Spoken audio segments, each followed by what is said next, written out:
പത്മനാഭം വന്ദേഹം. ക്ഷേത്രസങ്കല്പം. ഭാരതീയ സംസ്കാരത്തിൻ്റെയും പൈതൃകത്തിൻ്റെയും അക്ഷയഖനികളാണ് ക്ഷേത്രങ്ങൾ. അവയിൽ ഒരു ജനതയുടെ ജീവിതവും സംസ്കാരവും പാരമ്പര്യവും ഇഴചേരുന്നു. ക്ഷയാത് ത്രായതേ ഇതി ക്ഷേത്ര. ക്ഷയത്തിൽ നിന്ന് അഥവാ നാശത്തിൽ നിന്ന് ത്രാണനം ചെയ്യിക്കുന്നതേതാണോ അതാണ് ക്ഷേത്രം. ക്ഷേതൃ എന്ന സംസ്കൃത പദത്തിനർത്ഥം ശരീരം എന്നാണ് ഭഗവത്ഗീതയിൽ അർത്ഥമാക്കുന്നത്. അതായത് ആകാരമുള്ളത് എന്തോ അത് എന്നർത്ഥം. ദൈവത്തിന് രൂപഭാവം നൽകി പ്രതിഷ്ഠിച്ചിരിക്കുന്ന സ്ഥലങ്ങൾ ആണ് ക്ഷേത്രങ്ങൾ.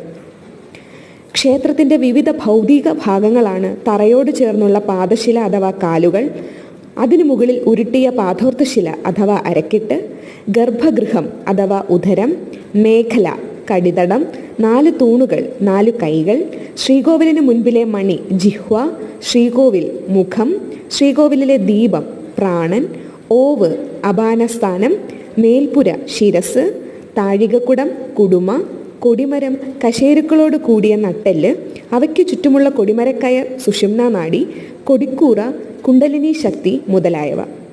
മൂലാധാരത്തിലുള്ള ജന്മകുണ്ടലിനി മറ്റ് 5 ആധാരങ്ങളും കടന്ന് സഹസ്രാര പത്മത്തിലെത്തുന്ന അവസ്ഥയെയാണ് കൊടി ഉയർത്തതിലൂടെ സൂചിപ്പിക്കുന്നത്. ഈശ്വരൻ്റെ അടയാളമായ ക്ഷേത്രം, അതിലെ വിഗ്രഹം, ദീപം മുതലായവ ദർശിക്കുന്നത് നമ്മുടെ കണ്ണുകളെയും, ചന്ദനം, ചന്ദനത്തിരി, കർപ്പൂരം എന്നിവയുടെ സുഗന്ധം നമ്മുടെ മൂക്കിനെയും, പ്രസാദം, തീർത്ഥം എന്നിവ സേവിക്കുന്നതും ഈശ്വരമന്ത്രം ജപിക്കുന്നതും നമ്മുടെ നാവിനെയും, ശംഖനാദം, മണിനാഥം, മന്ത്രധ്വനി, സോപാന സംഗീതം മുതലായവ നമ്മുടെ ചെവികളെയും, ചന്ദനം, ഭസ്മം, തീർത്ഥം എന്നിവ നെറ്റിയിലും ശരീരത്തിലും ലേപനം ചെയ്യുന്നത് നമ്മുടെ ത്വക്കിനെയും ലൗകിക അസന്മാർഗിക വിഷയങ്ങളിൽ നിന്നും താൽക്കാലികമായെങ്കിലും പിന്തിരിപ്പിച്ച് ഈശ്വര സങ്കല്പത്തിൽ ലയിപ്പിക്കുന്നു.